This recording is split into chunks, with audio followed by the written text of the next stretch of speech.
Having two dads offered me the choice of contrasting points of view, one of a rich man and one of a poor man. I had two fathers, a rich one and a poor one. One was highly educated and intelligent. He had a PhD and completed 4 years of undergraduate work in less than 2 years.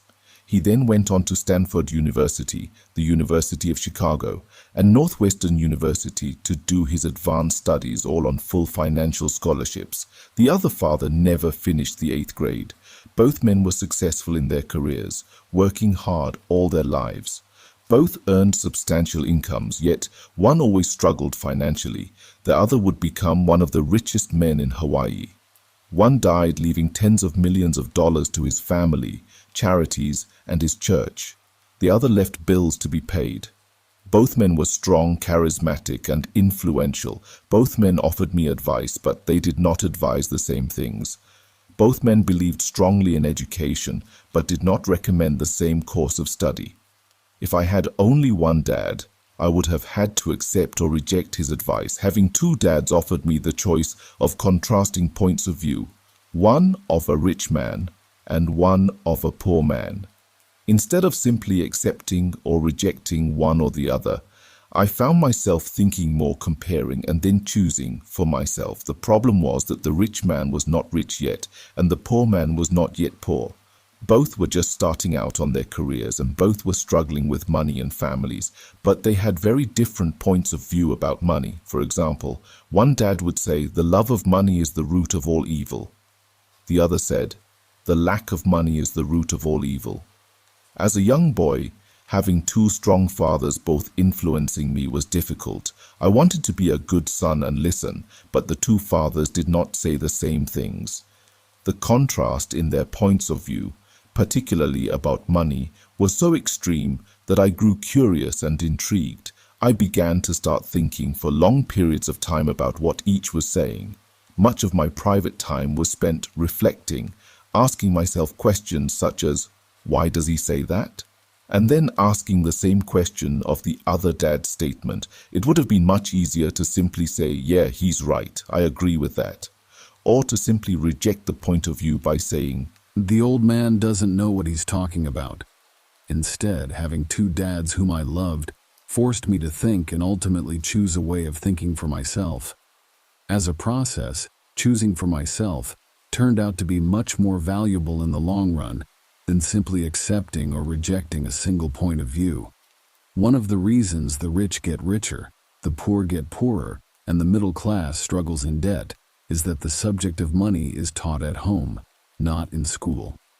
Most of us learn about money from our parents, so what can poor parents tell their child about money?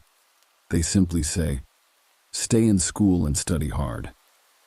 The child may graduate with excellent grades, but with a poor person's financial programming and mindset. Sadly, money is not taught in schools. Schools focus on scholastic and professional skills, but not on financial skills.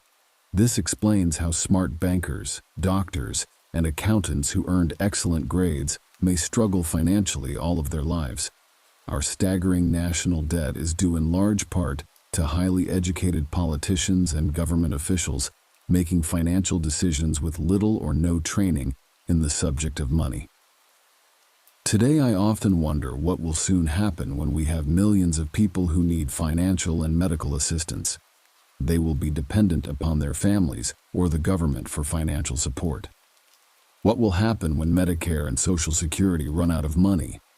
How will a nation survive if teaching children about money continues to be left to parents, most of whom will be, or already are, poor? Because I had two influential fathers, I learned from both of them. I had to think about each dad's advice, and in doing so, I gained valuable insight into the power and effect of one's thoughts on one's life. For example, one dad had a habit of saying, "I can't afford it." The other dad forbade those words to be used. He insisted I ask, "How can I afford it?" One is a statement, and the other is a question. One lets you off the hook, and the other forces you to think. My soon-to-be rich dad would explain that by automatically saying the words, "I can't afford it," your brain stops working. By asking the question, "How can I afford it?" your brain is put to work. He did not mean that you should buy everything you want. He was fanatical about exercising your mind, the most powerful computer in the world. He'd say, "My brain gets stronger every day because I exercise it. The stronger it gets, the more money I can make." He believed that automatically saying, "I can't afford it," was a sign of mental laziness. Although both dads worked hard, I noticed that one dad had a habit of putting his brain to sleep when it came to finances, and the other had a habit of exercising his brain. The long-term result was that one dad grew stronger financially, and the other grew weaker. It is not much different from a person who goes to the gym to exercise on a regular basis versus someone who sits on the couch watching television. Proper physical exercise increases your chances for health, and proper mental exercise increases your chances for wealth. My two dads had opposing attitudes, and that affected the way they thought. One dad thought that the rich should pay more in taxes to take care of those less fortunate. The other said, "Taxes punish those who produce and reward those who don't produce." One dad recommended, "Study hard so you can find a good company to work for." The other recommended, "Study hard so you can find a good company to buy." One dad said, "The reason I'm not rich is because I have you kids." The other said, "The reason I must be rich is because I have you kids." One encouraged talking about money and business at the dinner table, while the other forbade the subject of money to be discussed over a meal. One said, "When it comes to money, play it safe, don't take risks." The other said, "Learn to manage risk." One believed, "Our home is our largest investment and our greatest asset." The other believed, "My house is a liability, and if your house is your largest investment, you're in trouble." Both dads paid their bills on time, yet one paid his bills first while the other paid his bills last. One dad believed in a company or the government taking care of you and your needs. He was always concerned about pay raises, retirement plans, medical benefits, sick leave, vacation days, and other perks. He was impressed with two of his uncles who joined the military and earned a retirement and entitlement package for life after 20 years of active service. He loved the idea of medical benefits and PX privileges the military provided its retirees. He also loved the tenure system available through the university. The idea of job protection for life and job benefits seemed more important at tiles than the job. He would often say, "I've worked hard for the government and I'm entitled to these benefits." The other believed in total financial self-reliance. He spoke out against the entitlement mentality and how it created weak and financially needy people. He was emphatic about being financially competent. One dad struggled to save a few dollars, the other created investments. One dad taught me how to write an impressive resume so I could find a good job. The other taught me how to write strong business and financial plans so I could create jobs. Being a product of two strong dads allowed me the luxury of observing the effects different thoughts have on one's life. I noticed that people really do shape their lives through their thoughts. For example, my poor dad always said, "I'll never be rich," and that prophecy became reality. My rich dad, on the other hand, always referred to himself as rich. He would say things like, "I'm a rich man, and rich people don't do this." Even when he was flat broke after a major financial setback, he continued to refer to himself as a rich man. He would cover himself by saying, "There is a difference between being poor and being broke. Broke is temporary, poor is eternal." My poor dad would say, "I'm not interested in money," or "Money doesn't matter." My rich dad always said, "Money is power."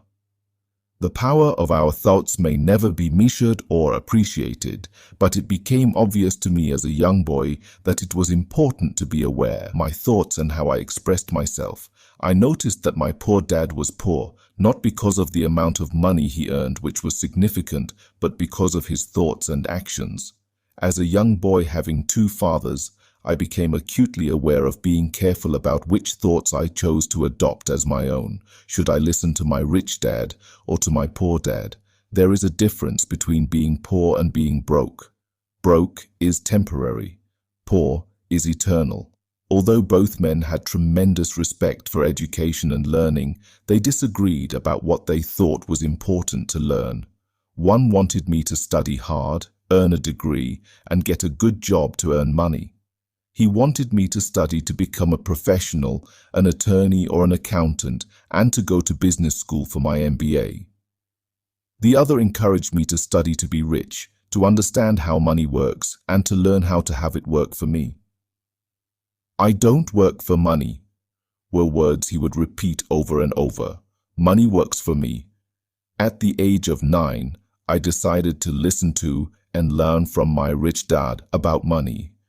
In doing so, I chose not to listen to my poor dad, even though he was the one with all the college degrees. A lesson from Robert Frost. Robert Frost is my favorite poet. Although I love many of his poems, my favorite is The Road Not Taken. I use its lesson almost daily. The road not taken. Two roads diverged in a yellow wood, and sorry I could not travel both, and be one traveler long I stood, and looked down one as far as I could, to where it bent in the undergrowth. Then took the other, as just as fair, and having perhaps the better claim, because it was grassy and wanted wear. Though as for that, the passing there had worn them really about the same, and both that morning equally lay in leaves no step had trodden black. Oh, I kept the first for another day.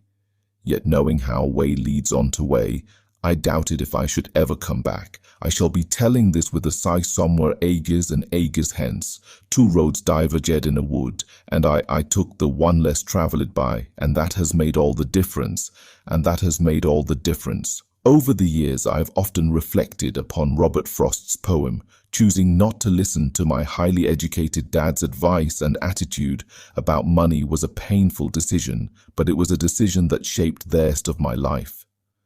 Once I made up my mind about whom to listen to, my education about money began.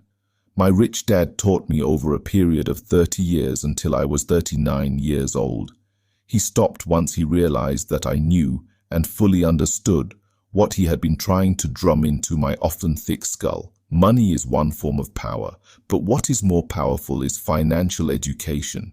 Money comes and goes, but if you have the education about how money works, you gain power over it and can begin building wealth. There is some positive thinking alone does not work, is because most people went to school and never learned how money works, so they spend their lives working for money. Because I was only 9 years old when I started, the lessons my rich dad taught me were simple. And when it was all said and done, there were only 6 main lessons repeated over 30 years. This book is about those 6 lessons, put as simply as possible, just as simply as my rich dad put forth those lessons to me. The lessons are meant not to be answers, but guideposts that will assist you and your children to grow wealthier, no matter what happens in a world of increasing change and uncertainty. So we have completed the introduction part of Rich and Poor Dad, and we will discuss chapter 1 in next video. So make sure to subscribe my channel